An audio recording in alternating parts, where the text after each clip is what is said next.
The day of my engagement, my fiancé Steve was handcuffed and taken away by the police, ending up in jail. He was charged with conspiracy, using violent threats to assault the victim, and hiring a hitman. It caused a huge social uproar. They didn't go easy on him. I was the one who turned him in. I was the victim too. When I visited him in jail, he begged me to keep the baby. I chuckled and said, "Come on, don't you know? This kid isn't yours." 2 months later, Steve died in prison.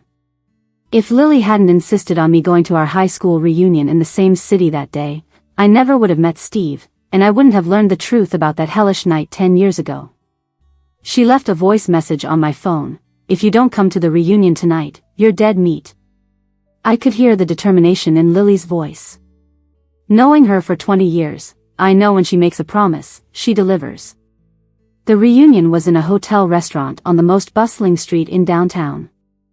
Lily told me it was a gathering for alumni from our high school, not just our class. She also mentioned the presence of a mysterious big shot, saying I should drag myself there if I wanted to keep living. I didn't really care. To someone who once felt dead, living calmly seemed the hardest part. "Fine, I'll give you this one time." I knew Lily wanted me there so I could face the past and finally let go of the pain. After work, I rushed over to the reunion, even though I ended up half an hour late. When I stepped into the private room, my old classmates who recognized me looked shocked, like they'd seen a ghost. If it hadn't been for that afternoon when Lily found me and rushed my near-dead self to the hospital, I might as well be a ghost now. "Anne. Long time no see, we almost didn't recognize you. You just keep getting prettier." Mike was the first to break the silence. Soon, some old classmates gathered around, all curious about what I'd been up to these years. No one mentioned what happened back then, but their eyes gave them away, filled with sympathy, curiosity, disdain, or indifference. Despite the awkward vibe, I kept a polite smile. No matter what, never lose your composure. Luckily, Lily spotted me and saved me from the ordeal. "And, why'd you come so late?" She pulled me to her side, away from the crowd. "Boss had me working late. It was tough to get away." "Boss? Who's that jerk making you work overtime?" "Jack," I replied. "Who? You mean that pretentious jerk Jack?" Lily's eyes lit up with the prospect of gossip. "Jack is my boss's boss, actually, the head honcho of our company. He looks out for me and gives me tasks, sometimes when there's really not much to do. Today was no different." Before Lily could ask more, we heard the door open and the room buzzed. We both looked up. 2 people, a man and a woman, walked in. The man had a scholarly look, with rimless glasses and about 6 feet tall. He dressed casually, but the watch on his wrist and his high-end coat gave him away. Quietly rich, low-key wealthy guy. As soon as Lily saw them, she forgot all about me. Social butterfly, she couldn't miss this. "Steve. We've been waiting for you." Mike's voice energized the room. "Is it really Steve? He looks nothing like before." There were whispers. I realized the mysterious big shot Lily mentioned was Steve. His dad, Ken, is the chairman of a listed company, a classic rich guy. Back then, their family business was just a small Southside company. Who knew? In just 10+ years, they've grown it into a billion-dollar enterprise. Steve transformed from a problem student into a well-known second-generation rich kid who everyone wants to cozy up to. But that had nothing to do with me. I sipped on my fish soup, my stomach was already acting up. I didn't even notice Steve beside me. "Are you Anne?" Steve asked. He seemed unsure. I was taken aback. His voice felt familiar, from somewhere far away. We'd never been in the same class. I simply smiled without responding. Others were waiting for their turn to chat. "Steve, do you know Anne?" Julia, who was always nosy, asked. She seemed surprised. Steve didn't seem keen on answering, so Mike took over. "What? You can't forget Anne from back in school?" My hand froze. Mike's words instantly chilled the lively room. Before that incident, I was the school's pride, always topping the class, well-behaved, sweet-looking, teacher's favorite, the perfect child in parents' eyes, and my parents' precious one with a bright future. After it, I became a laughingstock for others, who pretended to be comforting on the surface while secretly calling me shameless, deserving, and hypocritical. Seeing my changing expression, Lily quickly intervened. "All right. Since everyone knows each other, let's have some fun today." I remained composed, turned to Steve, and offered my hand. "Hi." Steve seemed surprised by my gesture. He stared at me with a distant look, like he was seeing someone else. "Hello, I'm Steve. I can't believe I found in here." I remembered, Steve was a year below me. Before I repeated my last year, he was sent abroad by his family. As our hands met, I saw the scar on his palm. That conspicuous scar flashed like lightning, making my hair stand on end. I rushed to the restroom and began throwing up. That night 10 years ago, all my youthful dreams and happiness ended in that abandoned house near the school. No matter how much I pleaded, nothing worked. Those guys didn't stop. The cold tile floor, the raging storm outside, and the thunder and lightning, all these sharp memories haunt me, waking me up from nightmares. Among those guys, I will never forget the hand with a raised scar, a scar for sure. I tried to keep myself clear-headed and rational. Looking at myself in the mirror, I went from a sprightly girl to a woman wearing just a mask. Those memories I'd shut away in the corner came rushing back. 10 years ago, some senior girl in high school was assaulted on campus. It was such explosive news. Plus, she was a model student, both in behavior and academics. Because of the huge social impact, the police acted fast. Within 3 days, they found out the perpetrator was a poorly reputed male student from the same school. Since his feelings of admiration weren't returned, resentment grew in him. He then teamed up with another idle person from society and, taking advantage when she was alone heading home after evening self-study, dragged the girl into an abandoned house scheduled for demolition and assaulted her there. The guy confessed, leaving no doubt. Everyone thought the case was settled. But a week later, when I finally snapped out of that darkness and remembered a new clue, I realized that there had been not 2 but 3 people in that abandoned house. Except for my parents, no one believed me. They just thought I was having hallucinations from the trauma. Plus, the police couldn't find any new evidence to show there was another person at the scene. I wasn't sure if they just couldn't find it or didn't want to. Pain always seemed to pile up, just to taunt me. Even my dad, who'd cherished me since I was a little girl, passed away from a heart attack on his way to the police station to testify. He didn't make it in time. Back then, I felt my life was just mud. I wanted to rot, stop living a lifeless, dry existence. I chose to end it all, in the most painful way.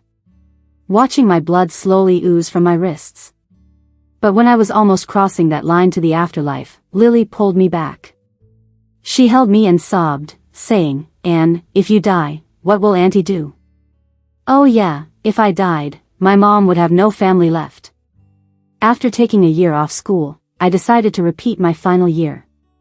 I buried myself in studies day and night, building walls to cage myself in, ignoring all the hurtful words. In the end, because I wasn't in the best condition, I missed my dream university by a few points. I had to let go of my dreams and choose a school in the same city as Lily, just until work. Now, 10 years later, my hand holds the scarred hand of another. Lily walked in and asked if I wasn't feeling well. I shook my head, getting back to my usual self. Outside the bathroom, there was an unpleasant voice saying, "And would actually attend the reunion? Doesn't she feel ashamed?" Just from the voice, I knew it was Julia and another classmate with her. The sarcasm was so thick, you could almost taste the vinegar. Does she feel ashamed? Look at her pretending to be all proper. She seems to be doing quite well. I stopped Lily from rushing out, and went out myself. Julia clammed up as soon as she saw me. "If you have something to say it to my face." Back then, I just got bitten by a dog a few times. "But you barking around here, how's that any different from a dog?" I didn't hold back, putting her in her place after dying once. There's nothing left in this world that can hurt me. Julia went a bit pale. I turned around to see Steve standing behind me, face unreadable. When I looked at him, there was something in his eyes I couldn't decipher. Sorry, the fish soup on an empty stomach made me feel a bit queasy. I came up with an excuse, pretending to be apologetic. Just now, I made a decision. I need to know the truth from 10 years ago. I want to find out if that other person was Steve. Or is it just a coincidence? Whatever happened back then, Lily said I should let it go. But I know I can't until I find the truth. But it can't be rushed. Digging into Steve won't be simple. When dinner ended, it was 9 p.m. Someone suggested hitting up another spot, but I wasn't interested, just wanted to go home. I was thinking of what reason to use to decline when, wouldn't you know it, Jack showed up. My savior. Judging by Jack's appearance, he'd just wrapped up socializing and looked a bit tipsy and Jack seemed to spot a lifeline too, not caring about the crowd around me, just walked straight over. Here are my car keys, I've had a few drinks, can't drive. Once again, he's got me being the driver. He knows I don't drink at all, I'm truly allergic to it, the kind that could be fatal. He started to lead me away, but someone blocked us. It was Steve. Excuse me, sir, who are you? Isn't it rude to take in away like that? They squared off. The alcohol seemed to ebb away from Jack as he sobered up a bit, adopting back his polished business demeanor. Hello, I'm Jack, Ann's. He's my boyfriend. I cut in, finishing Jack's sentence. His intoxication suddenly vanished, and he looked at me, almost like he didn't know me. To be exact, Jack and I aren't really in a relationship. It's more of a mutual benefit. He needs a sensible, discreet partner, and I needed a no-strings-attached relationship to occasionally help me banish those late-night fears even Lily didn't know, up until today. Hence her thrilled expression. So you're Jack. Anne's talked about you a few times. Didn't think I'd meet you today. You're quite handsome. Lily didn't finish because I clamped her mouth shut, fearing she'd spill the bad things I'd said about Jack before. Steve stepped aside at this point. Meanwhile, the alumni behind us, especially the ladies, were full of envy and jealousy. A man like Jack, successful, mature, and single, is the kind you'd want, maybe even more than one. At that moment, my vanity swelled up a bit. Another reason was my mind was in a mess. I needed some space to quickly sort out everything I learned today. I casually took the car keys, held Jack's hand, and drove away in his silver gray LS, leaving the hotel behind. I didn't see the flash in Steve's eyes as I went. I dropped Jack off at his building and was about to leave when he stopped me. Really? Just done using me and leaving? Not coming up for a bit? Of course, I knew what he meant. I shook my head, saying I had other things to do. He didn't insist, adult understanding, you know. As soon as I got home, I went online and looked up all the info on Steve. I dug into his social media, news about his company, and everything about him from before he went abroad 10 years ago. His record seemed squeaky clean, no dirt on him. He was quite impressive, graduated from a foreign university, came back half a year ago to work as his company's successor. Unmarried, rich, Ivy League grad, smart, ambitious, decent-looking, no tabloids, no scandals. Pretty much every mother-in-law's dream son-in-law. I was a little let down. This wasn't the scoop I was hoping for. But that didn't last long. Lily sent me a screenshot of a chat. It was from an alumni group I wasn't in, I never wanted to join. Anne. Big news. Steve had a crush on you back in high school. I almost spit the water I was drinking all over my laptop. I opened up the screenshot. For real? Totally real. I sat next to Steve back then. I even saw the love letter he wrote Anne. That explains why he was so nice to Anne. Folks, Anne's got a boyfriend now, stop dreaming. Back then, Anne was the girl genius. Everyone had a crush on her. Too bad about what happened. Enough already. Why can't y'all stop gossiping about people's past? A hazy memory popped into my head. There was a kid a year younger than me who once gave me a book at the school library. I left it there and forgot about it. The next day, a love letter about and was plastered on the school bulletin board and became a laughingstock. Nobody knew who wrote it since it wasn't signed. This was the info I wanted. That kid was Steve. Did he think I was the one who exposed his heartfelt letter, letting it get stomped on, and that's why he might bear a grudge and want revenge? Isn't this his motive? But if it really was him, how was the person who went to jail back then related to him? How did he pull it off? Why didn't the police catch him? I spent a sleepless night full of questions, until Donna's luck would have it, our company just took on a new project. It was a collaboration with Song Corporation. For the first time, I asked Jack for a favor, bypassing my boss to get the project. He agreed quickly. I had the skill for it, and he wouldn't mess with the company's profits by refusing. I worked overtime for several nights, pulling all-nighters, to finally complete the project proposal and align with Song Corporation's head. Jack looked at me working like a madwoman, almost like I was a stranger. Even when he said he wanted to come over to my place, I refused, stating work came first. I had to prioritize the company's profits. He seemed a bit puzzled. After I sent the proposal to Steve's company, I got a friend request that night. It was Steve. And, is that you at a group? Yeah. Who knew it'd be such a coincidence, right? Not really. I went after this project on purpose. Then, everything unfolded naturally. During our project meetings, I met Steve. He took the project under his control and took the lead himself. I impressed him with my professional demeanor, and the project ran smoothly. During my interactions with him, I noticed no red flags. His behavior matched the clean slate I found earlier. Our interactions stayed strictly professional, no crossing any lines. But I wasn't convinced. It was just my gut feeling, from seeing the questions in his eyes when he looked at me, noticing him watching me secretly, and the way he'd bring up high school in conversations. There was something in his eyes I couldn't quite place. I needed to test him further and find concrete evidence. Conveniently, in half a month, our company would host a thank you party, inviting partner companies, including Steve. I heard from the secretariat that Steve would be an invited guest. It was the perfect chance. I wasn't exactly unattractive, in a different way than Lily's flashy beauty.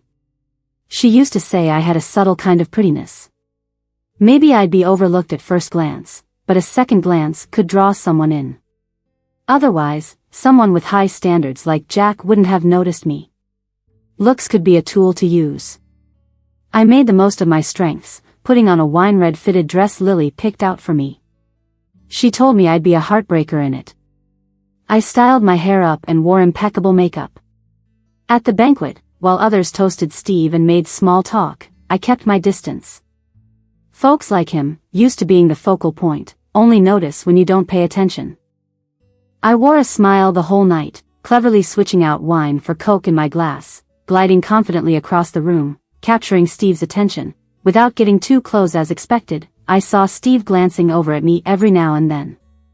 Of course, I didn't account for Jack's reaction. He'd never seen this side of me. He discreetly pulled me into a corner when no one was watching. "And what's gotten into you today?" He was right, I usually kept a low profile, yet here I was, doing the opposite. I didn't go crazy. Just changing things up a bit. As much as he called me out, he acted strange tonight too.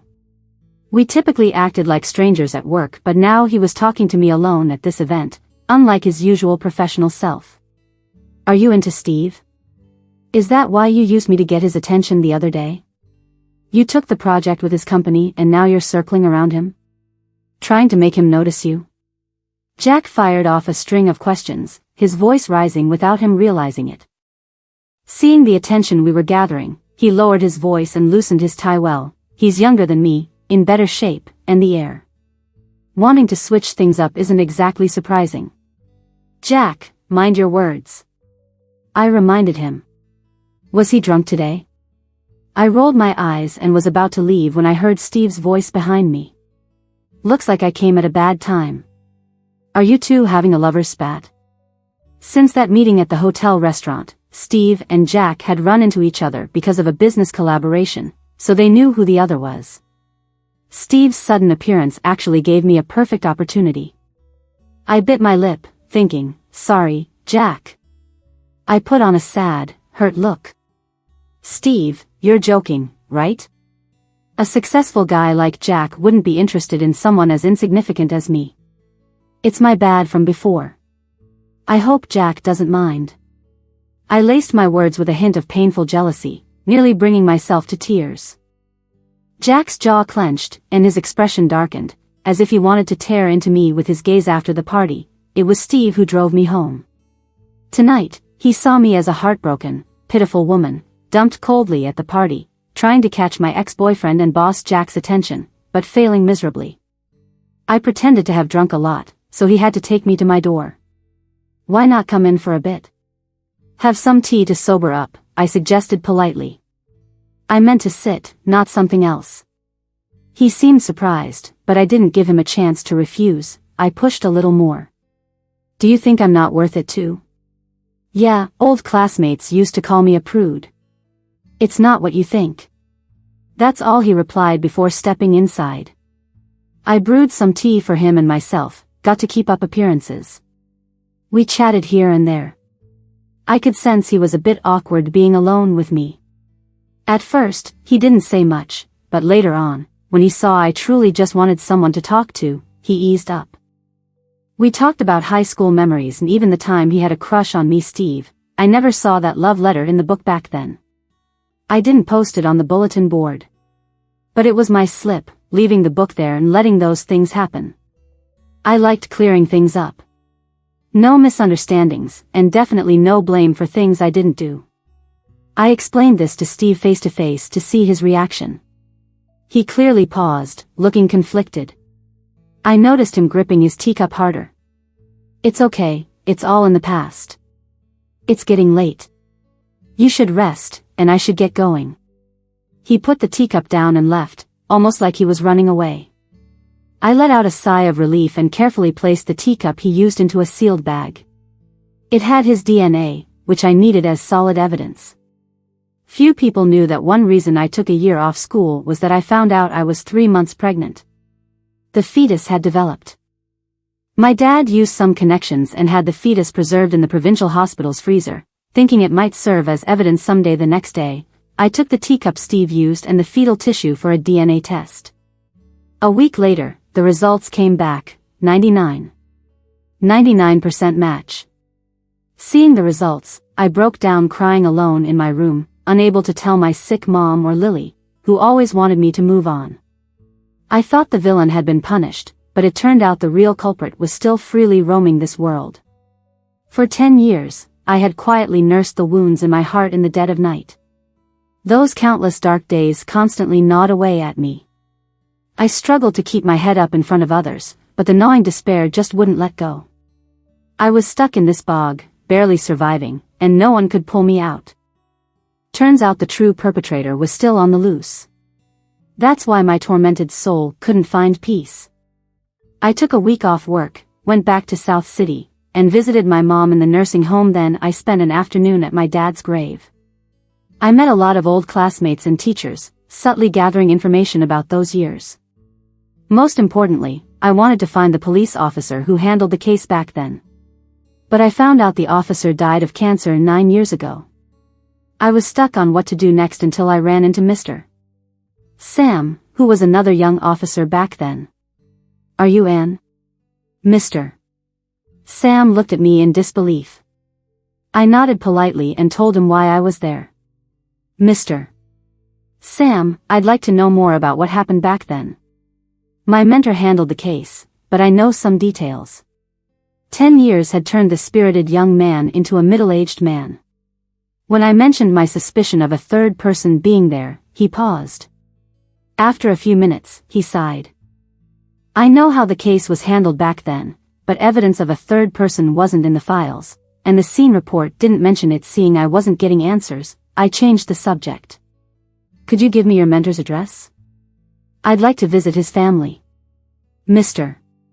Sam seemed like he had more to say, but he just gave me an address.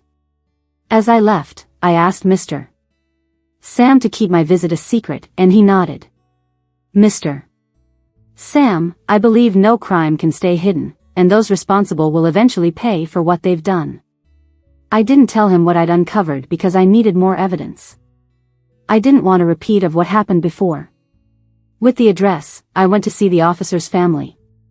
I spent the afternoon in a park nearby, chatting with the elderly folks, gathering some tidbits. The old officer had terminal cancer, and his daughter had leukemia, needing expensive treatment. Everyone said the daughter was lucky since the hospital surprisingly waived all costs for her surgery and treatment. But I knew Steve's company dealt with medical equipment and had good ties with hospitals. It dawned on me, perhaps the officer helped Steve cover things up to save his daughter. Still, it was just a guess with no hard evidence. I went back to my old school and snapped a picture at the entrance, grinning like a Cheshire cat, and posted it on Twitter. I added a line, saying goodbye to the past, living in the now, the old pains have blown away. This tweet was meant for Steve. A minute later, Lily called me first. Anne, how could you not tell me you were in the South Side? Not cool. Lily, thank you so much. Thanks to her efforts over the past decade, I didn't fall into a dark place.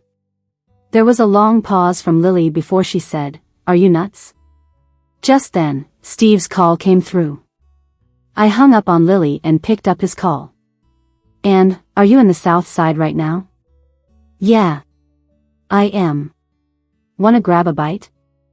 I knew he was in the South Side, that's why I posted that tweet. I had found out it's his family's Memorial Day, and they always come back to this side of town feigning surprise. I said, "What a coincidence. I'm right at the high school entrance." He replied quickly, "I'll come pick you up." I suggested we find a nearby restaurant, and he gladly agreed. We walked side by side down the street beside the school, a street we'd walked countless times. It's been widened now, and some shops had already turned over several times. We went to a 20-year-old place. The food tasted the same, and the owner even recognized me, throwing in a couple of free dishes. While eating, Steve kept looking at me, like he was on the verge of saying something. "And, is there any reason you're in the South Side?" "I just wanted to visit my mom." Steve looked up at me. "How's she doing?" "About the same. After what happened back then, her health went downhill. I hired a caregiver for her." Steve was noticeably tense. "If there's anything you need, let me know." Is he trying to ease his guilt? Inside, I smirked, but I wore a grateful mask. "Thank you. Really, it's okay. I've gotten used to it over the years." I kept my face serene, no emotions revealing they were churned up inside. If he feels uneasy, let his conscience stay bothered, if he even has one. "Steve, tell me, back then, I didn't do anything wrong. So why did everyone think I was the problem? Why was I the one who suffered?" The air froze. Minutes later, Steve muttered, "Anne, you weren't wrong." "Really, you weren't." He said twice that I wasn't wrong. "Then why did you do those things to me back then?" I screamed internally. Under the table, my hands clenched into fists. I tried to calm my raging emotions and looked outside the window. It was school dismissal time, and the warm golden sunset beamed through the window. Students were streaming by the road, chatting and laughing in clusters. A pang of yearning hit me. Oh, to be young. I turned back and saw Steve staring absent-mindedly at me. "What? Do I have something on my face?" I asked, brushing my cheek. Puzzled Steve snapped out of it, looking embarrassed. He cleared his throat. "Back then, on the edge of the school field, at sunset, I saw you walking towards me from the sunlight, like a beam of light. You seemed unreachable. Now, you're sitting across from me, and it feels unreal." I froze, forcing a small smile. Pretending curiosity, I asked, "So, what about now? Do you think I've changed a lot?" He shook his head. "No, you haven't. If anything, you're even more dazzling than you were back then. You didn't expect that what happened back then wouldn't break me." I chuckled softly. This was what I wanted. Through these encounters, I've seen how well he hides his feelings, unless you really hit a nerve. That's why I came to this place, hoping to lower his guard and uncover the secrets he's hiding. After dinner, he offered to give me a ride home, and after some hesitation, I nodded. When he dropped me off in front of my building, I didn't let him walk me upstairs, just thanked him politely. When I turned to leave, he grabbed me. "Anne, when are you heading back to the city?" "I can give you a ride, I'm going that way." "No need, I already bought a ticket. Lily's picking me up." I declined, knowing how to play hard to get. The next day, I returned to work after my break ended. When I stepped into the office, everyone was giving me those gossip-laden looks. "Anne. Wow, someone sure knows how to pamper you, sent stuff to the office early in the morning. Open it, open it." I was a bit puzzled until I saw a massive bouquet of pink roses, probably dozens of them, and boxes with luxury brands sitting on my desk. In the flowers was a card signed by Steve. I turned around and tossed the flowers into the trash and handed out the boxes to my colleagues. I didn't want anything of his, except his apology. During work, I found out Jack had been called back to HQ for a meeting and wouldn't be back for a month. I was relieved. Otherwise, I wouldn't know how to face him. In the following days, Steve kept coincidentally showing up in my life. After work, he'd say he just happened to be passing by my building. At lunch, he'd say he hadn't eaten yet. On weekends, he'd claim to have 2 concert tickets. My coworkers also knew, the guy always waiting for me after work was Steve. So, in Steve's eyes, it all seemed natural. It wasn't surprising then, when he took my hand one day, asked me out, and I didn't refuse. But only I knew I'd rush home to wash my hands several times after touching him. Yet the evidence I needed was nowhere to be found, and I was getting anxious. A month later, Jack returned from HQ. That morning, Steve dropped me off outside the office. I ran into Jack at the elevator. I was in, and he was outside. No chance to dodge now. In the elevator, just the 2 of us. It was so awkward, I really regretted not leaving earlier today morning. Jack just nodded, expressionless, showing no emotions. Such a calm guy, but the other day I made him so mad his face turned green. I figured we'd never cross paths again. There was an empty feeling somewhere inside me. After work, the sky was all thunder and lightning, pouring rain followed soon after.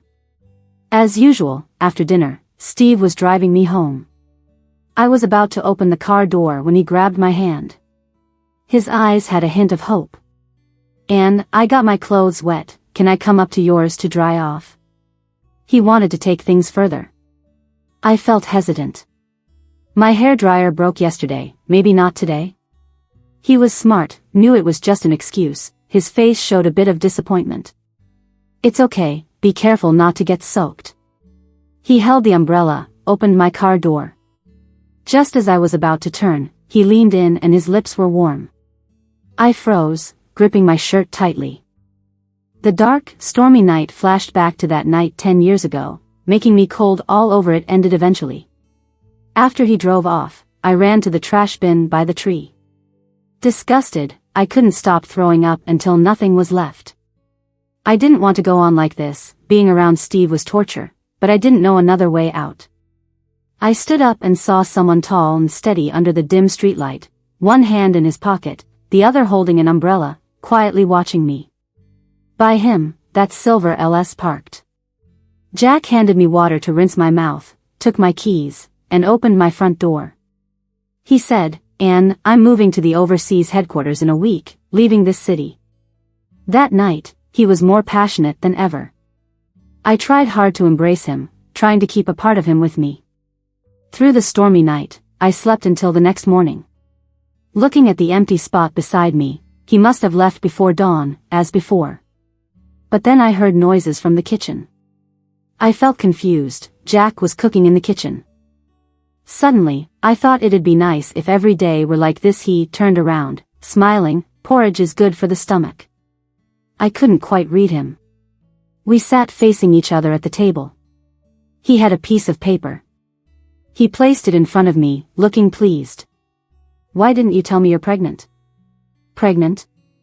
Panic hit me, realizing I forgot to put away the paternity test.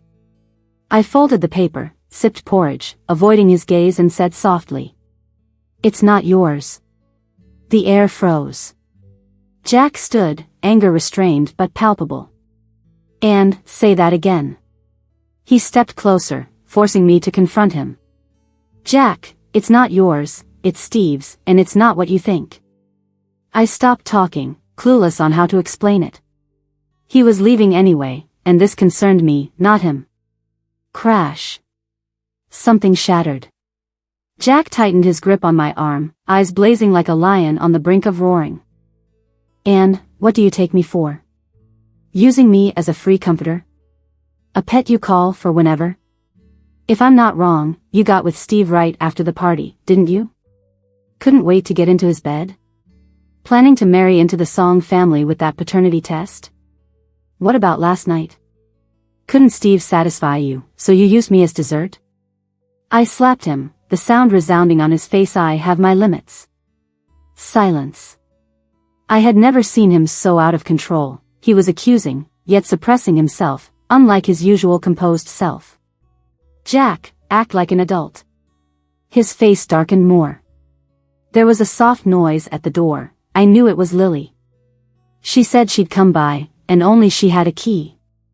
"What happened?" she asked, breaking the silence. Jack crumpled the paper in my hand and tossed it toward the balcony. I pushed him away. That paper was my only proof, it couldn't be lost. "Don't throw it away." Seeing my panic, Jack looked more disheartened. "And, take care of yourself." He left without looking back. Lily, seeing the scene, took the crumpled paper from my hand. He could hide it from Jack, but not Lily. She knew everything, no blame, just sympathy. "Anne. Why didn't you tell me? I could have helped." Yes, Lily worked at the TV station, she knew people, and I did need help.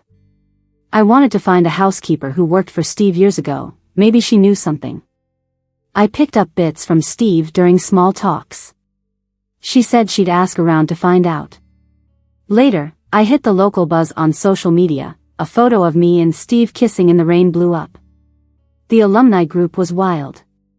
In the company, colleagues' gazes turned weird. My boss subtly poked to ask if I wanted to keep working.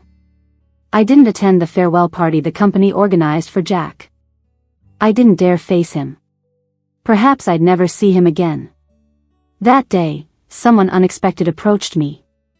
Ken's assistant, listing out the pros and cons of my relationship with Steve, like a business negotiation. Finally, I pulled out a contract. I said, "Miss Ann, I hope you understand. Steve is just messing around with you. Don't take it too seriously. If you sign this contract, you'll get the compensation you deserve." I took the contract and glanced at it. This wasn't a contract, it was a completely unfair deal. "All right, I'll consider it," I said. As soon as I finished speaking, I headed straight to Steve's office to wait for him. "Should I take Ken's money?" I joked with him. He looked flustered. "And, you know I really like you." "Don't joke about that." "I'll handle it." I pretended to be relaxed, taking a step back to make him move forward. "Steve, if you think I'm not good enough for you or you're tired of me, tell me, and I'll understand." Sure enough, he hugged me tighter. "When I get back from this business trip, I'll take you to meet my dad." That's exactly what I wanted. I knew he'd go on a business trip for a few days each month and couldn't be reached, which made me curious. "Where are you going on your trip? Can I tag along?" I asked casually. He changed the subject, but I had other ways. On the day he left for his trip, as he saw me off at my company, I stopped a taxi right after his car drove away. I found out he didn't go to the airport. Instead, he drove to the outskirts of the city, and by noon, he entered an estate, a high-end private club that needed a membership to enter. Several luxury cars followed him into the club, and I could vaguely see some female companions. I asked the taxi driver to park somewhere discreetly. The taxi driver was surprisingly patient, watching the entrance for me. After 2 hours, no one had come out. Seeing how determined I was, he said something that shocked me. "Miss, don't wait around. Those people in there are scum. Not worth it."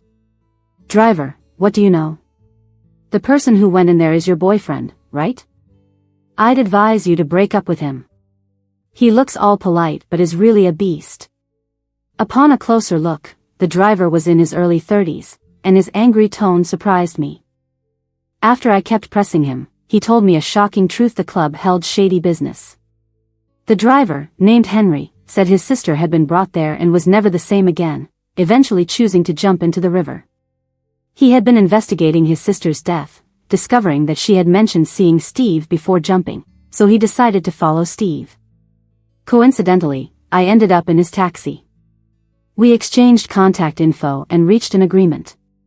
Maybe fate finally showed some justice.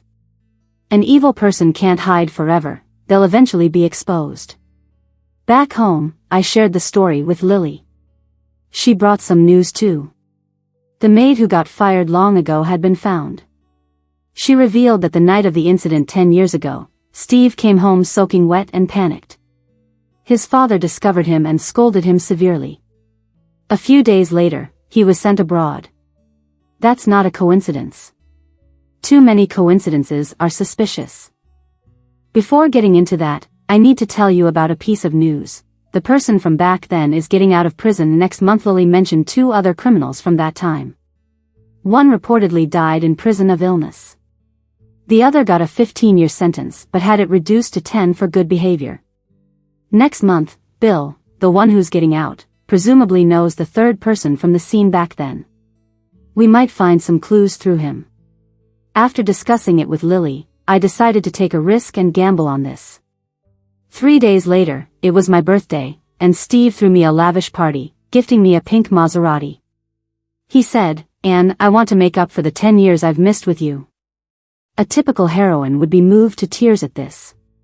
To everyone else, I seemed that way. I went viral again, with comments dubbing me Steve's first love, saying that this was true love, a decade in the making. That day, I kissed him and took him back to my place. Once we got under the covers, he passed out on the bed, unconscious. That was thanks to the sedative I had prepared for him earlier, which Lily got with the help of a friend. I used Steve's fingerprint to unlock his phone, and it didn't disappoint. There were hidden videos that were beyond inappropriate. Who would have thought that Steve, who seemed like a promising young man, was actually a despicable brute? Those rich boys looked decent but were filthy and shameless. They created a hunting ground, preying on naive and unsuspecting girls, playing with them ruthlessly before throwing them away to find their next target. They even used banned substances. Worse than beasts. The day after my birthday, Steve woke up groggy. Seeing himself naked and the tissues and tools I had prearranged, he didn't suspect a thing. He thought I had fully accepted him and held me from behind. "Anne, come over for dinner at my place today." After he left, I threw away everything he used, sanitizing the place thoroughly multiple times before feeling satisfied when the door of his house opened, and I saw Ken. His face turned pale. Steve's birth mother had passed away when he was young. Ken, busy with his career and often away from home, left a nanny to take care of Steve. Steve grew up lacking love, acting rebelliously in high school by befriending sketchy people. Back then, he was a classic troublemaker at school. The dinner didn't happen. Ken and Steve got into a loud argument in the study, and I took the opportunity to eavesdrop outside the door. "Did you forget what you did back then? You're bringing her to the house?" "Dad, I just want to make it up to her." In the end, Steve dragged me out, slamming the door. Back home, he drank a lot, drunk enough to talk nonsense without realizing it. "And, do you know, you're the light, a beam of light I've always looked up to." Crying and hugging me, he slapped his own face with my hand. "But I extinguished that light myself." "Scold me. I'm not even human." It was them, they egged me on. I drank too much that day. By the time the rain woke me, I realized what I'd done. "And, I really like you, please don't hate me, okay?" No matter what he said, it didn't matter to me. I just wanted him to pay for what he did. If apologies are enough, then why do we need laws? On the second day, when he sobered up, he couldn't remember what he said the night before. He put on his glasses, suited up, and once again had that young professional look. Ken purposely sent him to the branch office for a month to keep him away from me. He also used my mom's illness to pressure me into leaving Steve. Since the gentle approach didn't work, he tried the hard way. But I like playing the fool to catch a smart one. Mr. Ken, I know I'm not good enough for Steve, but could you give me some time? Ken was startled by my sincere attitude. His sharp eyes were fixed on me, trying to see right through me. Hope Missin keeps her word, he said, seeing him leave satisfied. I quickly sent the scandalous video I had to Lily, who mentioned she had a friend studying network engineering who could quietly post it online with a domain unreachable by others here. Lily's connections were wider than I thought. The video created a huge storm online, pushing several public figures into the spotlight, including Steve. Their company's stock plummeted overnight. It was the weekend, and there was a knock at my door. 2 police officers showed up. Do you know Henry? They showed me a photo. It was the taxi driver. Henry? Yes, I know him. What's wrong? They didn't answer, but asked, Steve is your boyfriend, right? I nodded, with some unlikely thoughts flashing through my mind. Henry is suspected of intentionally harming Steve and has been detained by the authorities. We found out he was in contact with you before the incident. Henry hit Steve with a car, and I almost laughed out loud but managed to hold it in, thinking it wasn't fair to Henry. I knew why Henry was so impulsive. It was the content of those videos. He knew his sister had suffered the same abuse. How is Steve? I wanted to know if he died. He's injured, they said, and I felt a little disappointed. After a round of questions, the officers found no suspicious points. One senior officer told me, Miss Ann, if you have any new clues, please let us know. He handed me a contact card. Ken had kept the news of Steve's injury a secret. If the police hadn't come, I wouldn't have known. But how could I miss out on such a chance? I went straight to Steve's hospital and caused a scene, insisting on seeing him, making sure everyone knew. In the end, Ken had to let me see Steve to avoid making things worse. He didn't suspect I had posted that video. The doctor said Steve had suffered a severe injury that might cause infertility. His recovery would depend on future treatment. Karma came so quickly. I played the role of the devoted partner, telling him, I believe in you. I'm willing to wait and face the challenges together. He was almost moved to tears. Their company was suddenly exposed for manipulating stocks and was under investigation by the SEC. Ken was too busy to care about his son's matters. I felt like fate was on my side. A week later, Steve was discharged, and I went to pick him up. A series of events brought out Steve's character flaws. His personality was very split. One side was the deep-seated insecurities and paranoia rooted in a lack of love in childhood. The other side was his effort to keep up the image of a humble and polite heir. Such a stark contrast drove him to vent his madness and cruelty in those videos. He had a dark side but also regretted his actions. This internal conflict kept clashing in his head. He wavered between light and darkness. I needed a moment, a catalyst. When he hugged me, I threw up again, even though I thought I had controlled my emotions well, but this time, the nausea was different. Staring at the 2 lines, I was stunned for a long time. I was pregnant. I knew the baby was Jack's. Steve was so thrilled, he hugged me and twirled me around, saying it was a gift from heaven. He proposed, and I agreed, but I was worried. Anne, we have our baby now, aren't you happy? Tears streamed down my face, filled with sorrow and pain.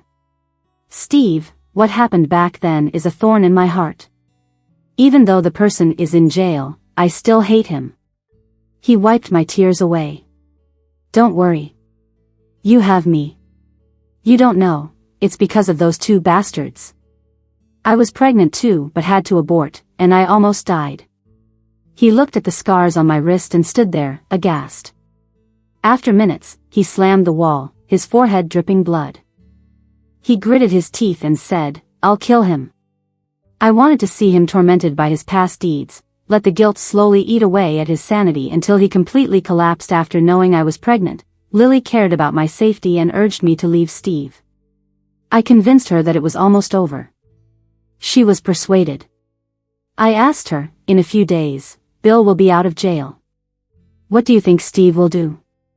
She replied that she had a friend who could help track Steve, using very professional equipment.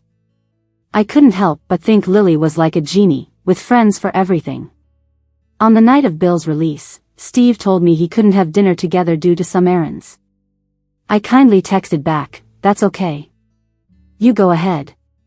Then I turned on the eavesdropper, listening to him and Bill argue. They discussed the past, revealing it was a group attack. Ken paid heavily for others to change their testimony and bribed officers, letting Steve off the hook. They parted in discord. Bill demanded $3 million from Steve, threatening to reveal the truth about their crime 2 days before our engagement. Bill's body was found in the river, stabbed multiple times, apparently a target for revenge. I smiled with satisfaction and called Mr. Lee. On our engagement day, Steve got taken by the police. At the station, Mr.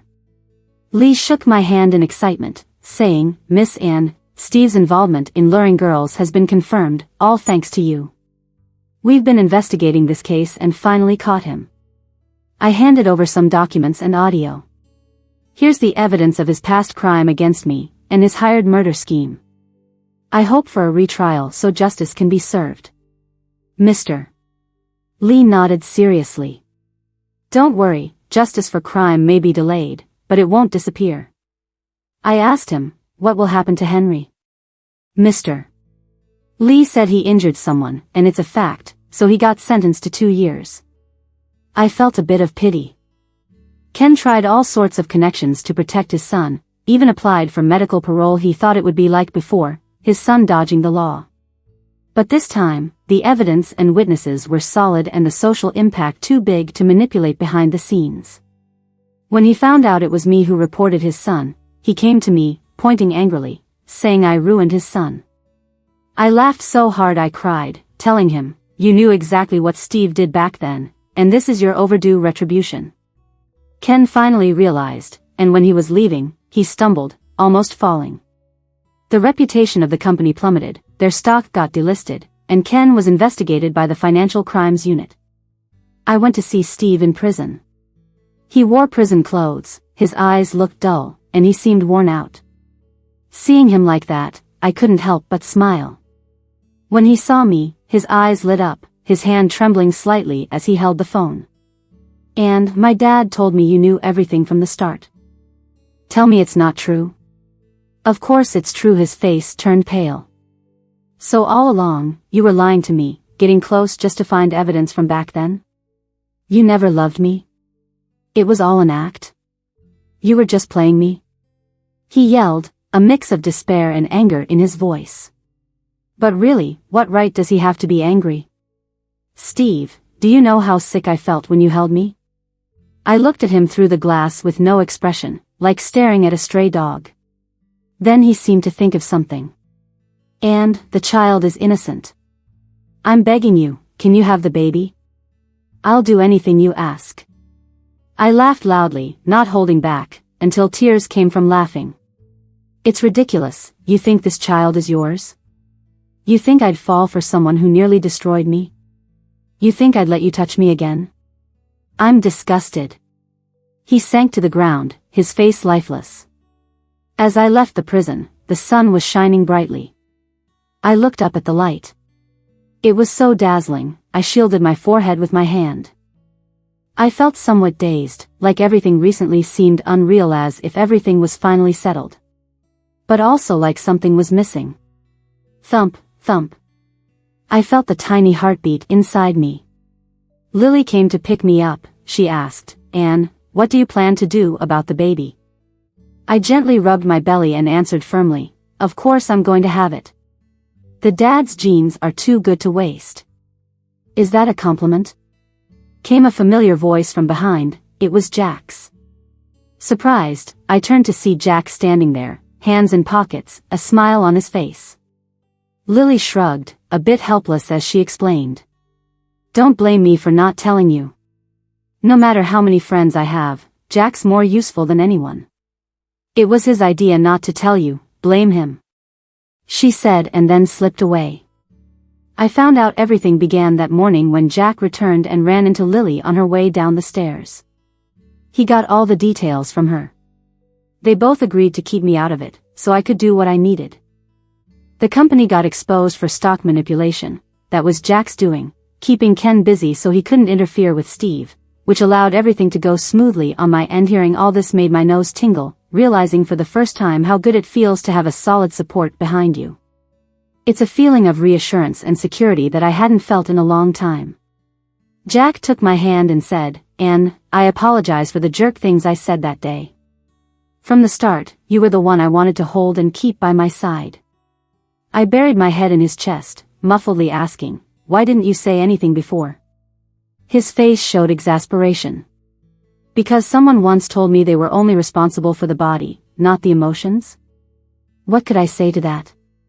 That was me. I buried my head deeper.